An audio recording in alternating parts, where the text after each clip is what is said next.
Right. Well, welcome everyone that is watching. We wanted to do a follow-up conversation. If you're part of Common Ground, a few weeks ago, I interviewed Nathan Cornett regarding some of the politics behind the pandemic. And a lot has changed over the last 3 or 4 weeks. So we wanted to do kind of a free flow conversation discussing some of the changes that have occurred and how the government's responded and what we're called to do, how we are supposed to respond, not only as American citizens, but as Christians. And so let me take a break real quick. And Nathan, Phil, can you guys introduce yourselves? I'm sorry, what was that? Can you introduce yourself? What do you do for work? Sure, my name is Nathan Cornett. Nice to meet you. I am the Director of Business Development for LeBon's Landscaping. We have about 130 employees servicing all of San Diego County. Hi, everyone. My name is Phil Ortiz. I'm a city councilman for the city of El Cajon, and currently the deputy mayor. I'm also a business owner, and I'm on the board for the Chamber of Commerce. And Nathan Cornett, actually, he's eating some humble pie this morning. He's the chair for our board for the East County Chamber of Commerce. Right on. Well, thank you, gentlemen, for joining us, coming and doing this with me. So a lot has changed over the last few weeks. We, 3-4 weeks ago, were just really at the forefront of what seemed like it was going to be an insane pandemic. Gavin Newsom was predicting something like 25 million Californians were going to get sick. And since then, we have had shelter-in-place orders throughout California, but throughout the United States. And we have received a lot more information about the nature of this virus, and the government has been responding in a bunch of different ways. Can one of you just share some of the changes that have occurred over the last few weeks? I can jump in real quick, unless you wanted to go, Nathan. Oh, you, brother. Okay, great. So just to set the stage for all of this, what occurred is a very bad flu outbroke in China, and you saw a flood of people entering hospitals. And this China, Italy, people were dying in mass, getting sick in mass. And so every country responded in an abundance of caution and pretty much shut down their whole society. This shelter-in-place thing occurred. And they did this out of an abundance of caution to slow down the waves of people going into the hospitals. This shelter-in-place models were never intended to completely stop the virus. They were done so you had enough hospital staff, enough ventilators, enough doctors to actually treat patients. One of the reasons why so many people died in China and in Italy is because there was just this huge influx of people. There just weren't enough resources to go around. They did this also in part because we didn't have good data on the virus. It's a brand new virus. And whenever you have bad data, you make bad decisions. And so instead of making bad decisions, they shut everything down. So bringing that into context in the United States, specifically in San Diego and in our state, California, we've been expecting this huge influx of patients to come into our hospitals. And part of my role as a city councilman is we get updates on where are our hospital beds at, how impacted is it. And the fact is we're not seeing those types of numbers that we were predicting. Talking to hospital administrators, it's constantly, okay, next week we're going to see this big influx. We're not seeing it. So you could say, is the shelter-in-place method working? Yes, that's part of the equation, but they're doing shelter-in-place in New York, and you're still seeing, I think, somewhere between 25 and 30,000 deaths. We still have a dense population in New York like we do in California. San Francisco, LA, those are still dense populations, and we only have about 1,200 deaths.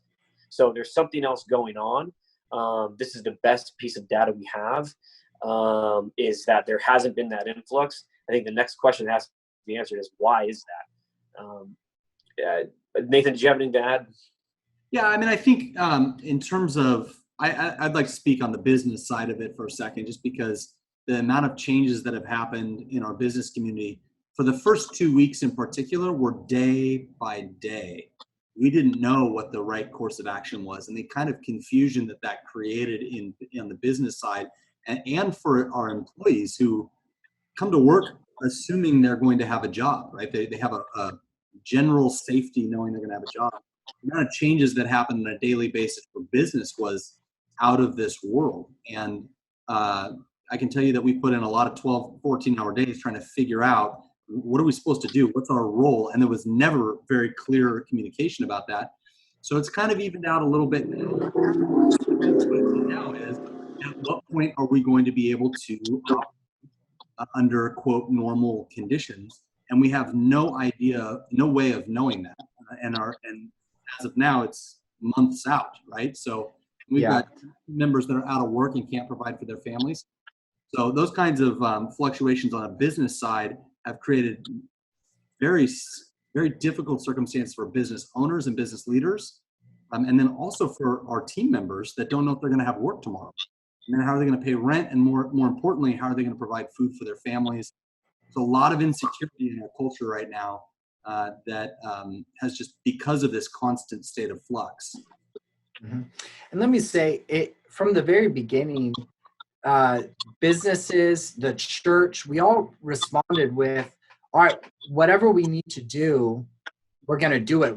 I don't think anyone really liked a lot of the shelter in place orders. It wasn't like, yes, we get to do this, but if we need to save lives, it's worth it. And, I do want to say it's good that California, you said the death rate's about 1,200. I don't know specifics, but well, and we all agree that's a lot of people. We don't want to diminish the fact that each one of those people, they represent a family member of someone, and we don't want anyone to die.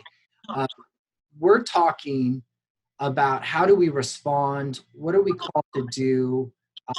We want to keep those as low as possible, and we want to do that while balancing the fact that we have economies, we have businesses, we have people who do need to work. And so we're trying to find that balance amidst the facts changing quite a bit. What we understand about this virus is still fluctuating quite a bit from what the one thing we do know is the original stats we were getting from overseas were not accurate, right?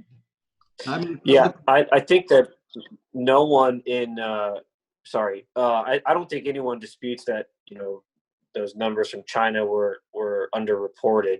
But I think, you talked about how we respond, and you framed it very well, David. How do we as Christians respond to this, loving our neighbor? And then how does public health and commerce intertwine together during this? Nathan, you wanted to say something? Go ahead. I'm just looking at statistics on Google right now. And I have no way of verifying any of this stuff, but we have 2.6 confirmed cases worldwide, which is fishy in and of itself, but 2.6 million. Yeah, worldwide.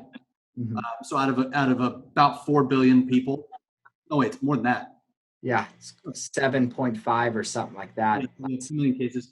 San Diego County has 2,434 confirmed cases with 87 deaths.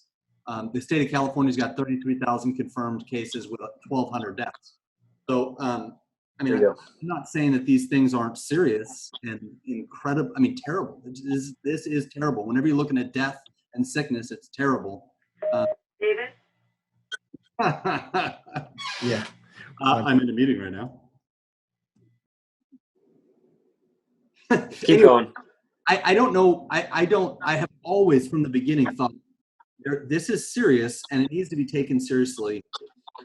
But I think there are more healthy and balanced ways of approaching that that both protects people's health and protects the businesses that drive my home, right? Yeah. So, We were discussing before we got on that this problem is presented to us like it's a either or. You either are concerned about people's deaths, or you're just concerned about your paycheck, and you don't really care. And that's a dichotomy. What we're trying to work at is how do we, in a responsible way, get the economy going again, and still work towards solutions, still be wise in how we interact with others, so that we don't see a great surge of deaths. And I want to Yeah. Go ahead. Sorry, David. Sorry, we have a little bit of a lag here. I apologize. I think I have always been the kind of person that's a little bit of a devil's advocate, and it probably drives Phil crazy. Sometimes he has to remind me, hey, stop. We don't need to argue. But I've always been the kind of person that says, don't be the person that says you can't ask questions. And I'm with you, David, that it's not either or. And we should be able to ask questions even if we don't all agree. And we can't figure out the exact outcome that we can all agree on right now. And that's part of the discussion. And what I've found is that, man, oh man, as soon as you ask the question, like, hey, I don't know that all this is worth it, you are labeled as a science denier or a person that doesn't care about people. You only care about money. And it's like, that's not it at all. And so I'm agreeing with you that these questions should be able to be asked in a public forum, right, where we can talk about it together. And so I would just encourage anybody that's watching this, don't be the kind of person that just immediately shuts down the question. We may not agree on the outcome right now today, but we're getting new information every single day. We're going to have a new course of action in a week than we did 2 weeks ago. So, can I just put something else in context? We're talking about people dying, and we're talking about economy, but I think it's important to humanize it, because whichever side you're leaning towards, you need to humanize the other side, not dehumanize it. And so, with regard to people dying, this virus is very hard to treat. If you just YouTube people with coronavirus, I watched a 4-year-old boy with coronavirus struggling to breathe on oxygen, and it was the most painful thing I've ever seen in my entire life. It's a very difficult virus to treat, and it gets progressively worse to the point where they need ventilators to breathe. And if you have a child, or you know a child, the 4-year-old just struggling to breathe, that is heart-wrenching. So when people talk about we want to keep this shelter-in-place order in place, they're thinking about those people. Mm-hmm. On the flip side, the economy. I'm seeing people in El Cajon, these Facebook groups posting, hey, does anyone have any job? Do you know of anyone hiring? My husband has this work. Behind that, that's someone seeing the food in their fridge dwindle down and their bank accounts get to nothing. And if you have to provide for your family or anyone else, that is a very, very real threat. And that is very scary. Losing your house. Sure, there's a stay on evictions, but what happens after that? People getting evicted. So you need to put a human element to the opposite side that you're on, and say, whoa, like someone worked, 60 hours a week for 30 years to build a business, and they've shut down and they're not opening up again. What about those employees? How are they going to provide for their families? $1,200 stimulus isn't going to last you more than a month. So there needs to be a balanced approach and a recognition of either side. Yeah. And let me add in, while we're on that point, if you're watching this and you really are struggling, then I want to challenge you to reach out to your church. If you're part of Foothills, please reach out to us. If you don't have a home church, then find one. You can call Foothills. If you don't live in the area, we'll do what we can to find you a home church to get plugged into. It has been cool as we do see those posts, which those posts aren't cool, where people are really struggling, but people are really stepping up and helping each other out. And that is, that's been rad to watch and see. So moving on a little bit, I know we want to try to keep this conversation on the shorter side. We're seeing, at first we saw the governments jump in pretty quickly, and they were looking to Trump for leadership in a lot of ways, and it was going on daily with updates and different resources. And as of recording this now, Trump is handing off the further efforts to the states. And Nathan, in our original conversation, we talked about what authority does the government have to do this. Do you want to speak on a little bit of what you've found out in the research? Yeah, I mean, I basically realized that I don't know hardly anything.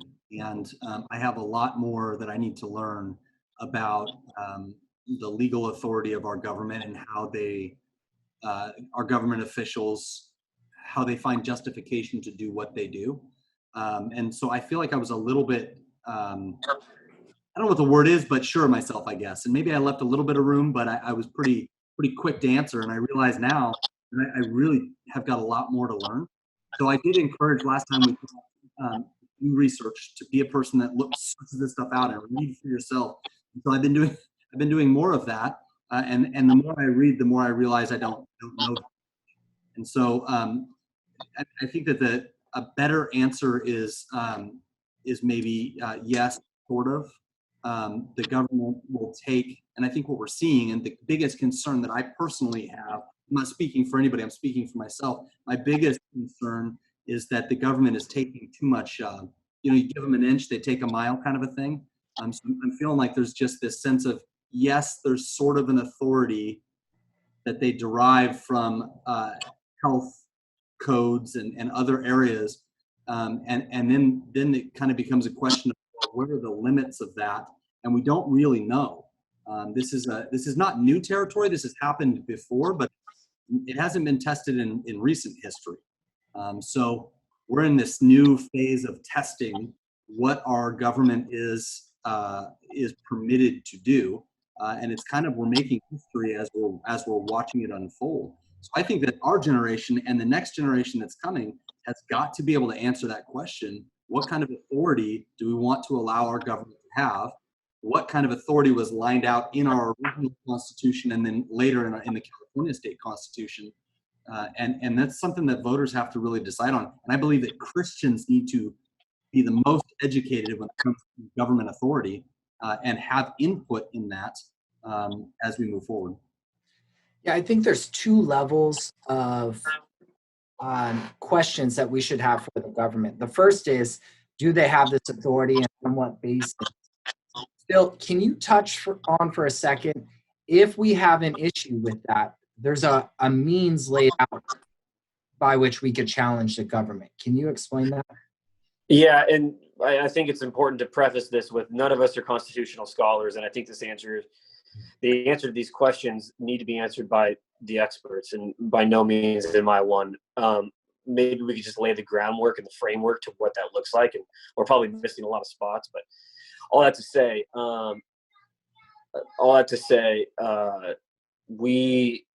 sorry, my son just started knocking on the door. What we're seeing right now is the federal government doesn't have jurisdiction or authority to implement the public health safety measures that the states do. So in the Constitution, whatever powers are listed in there, that's not one of them.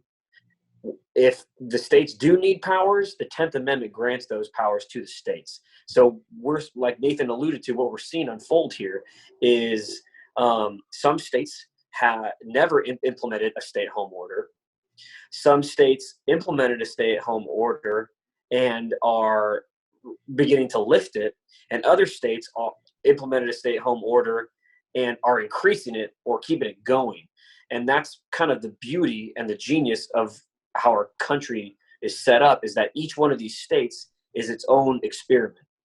And you can see which ones succeed and which ones fail based off of the policies of the people that we elect.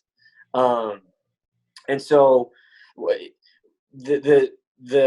we'll see down the road is, if the government shuts down society and shuts down a business, the government comes in and says, you can't operate your business right now because there's a public need, a public health need.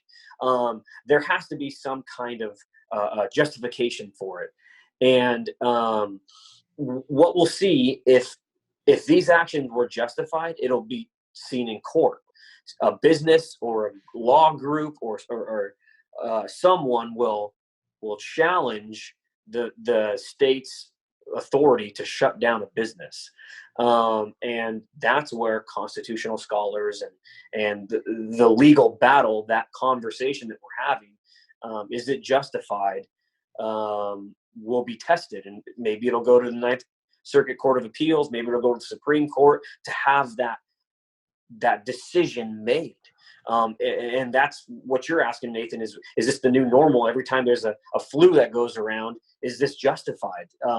That's how the question would be answered, is in court, and the constitutionality of these orders that are being given.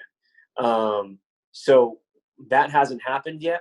Let's say, for example, okay, we have 1,200 deaths in California right now. Let's say the governor keeps all the restrictions in place for 5 years. Okay, I'm just going to the extreme, and there's not many deaths. It doesn't exceed regular flu season deaths. We get a lot of data, and we realize that we get a lot of data, and we realize it's the death rate isn't any different than the regular flu, and they still don't move. In court, they would have to justify those actions, and because I made such an extreme example, they probably lose. But if, let's say, the death rate is 10% of the population, and it's transmittable, 15-mile radius, and out of however many people are in California, over 10% of the population dies, then that might be justified. But we need the data to see that. And like I said, if you have bad data, you make bad decisions. And so right now, what you're seeing the county of San Diego and the governors do is lift some of the restrictions, because we're not seeing that influx of hospital patients come in. And they're hearing the pressure of people are out of jobs, people are getting food insecure. So now, how do we respond as Christians? In my view, we need to love our neighbors. If someone's at risk population with a compromised immune system, some of our seniors, we need to take precautions for them and with them in supporting them in that. That's even if that's how you love back your neighbor. To normal day by day normal things. We still can take caution to love them and protect them. Phil, Correct. Let's jump on. I know we have to wrap it up pretty soon, but a few just practical things we can do as, again, Christians and American citizens. One, make sure we're voting. We want people in office that love the Lord and are leaning into the leading of the Holy Spirit to be making these decisions. We have an opportunity to write our elected officials and make sure they know of our concerns. If we have the means and we really feel wronged, we can start the litigation necessary or support others who are, if we're really wronged. And then as Christians, we're called to intercede and pray and lift up not only that this virus, we should be praying that it would be gone, and that we would see the Lord return the businesses and the economy to what it was. But further pray for our elected officials and pray for the first responders. Am I missing something there? I feel like those are a good amount of steps that we can take, pretty immediately. I think you hit the nail on the head, David. You don't wait for the government to tell you to wear a mask in front of your grandma, that's susceptible to coronavirus. Don't wait for the government to help out your neighbor who, doesn't have food in their fridge, and you just made a Costco run. Don't wait for the government to do that. Do it yourself. We as Christians shouldn't be doing that. I think that's a great point for more than just health benefits, but even we're getting stimulus money, and the government, to some degree, is helping us. And not only now, but all times, we need to be cautious by how much we are relying on the government.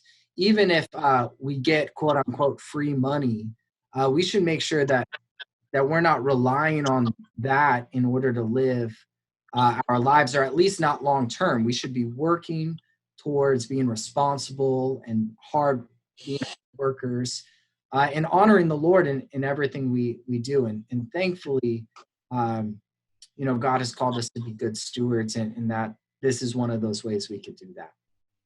It's you guys, thank you so much for having this conversation. It's great just to be able to talk about these things and really show that we can truly be concerned about our neighbors and love our neighbors, and do that in regard to their health and in regard to their employment, and work towards resolutions in both regards. So you guys, I'm really grateful to have you different positions, both in the marketplace and in the political realm. So thank you very much. Thanks, David. Thanks, David. Thanks for putting this together. Absolutely. If you're watching at home, if you have any questions, feel free to reach out to us. And thanks for checking this out. Until next time.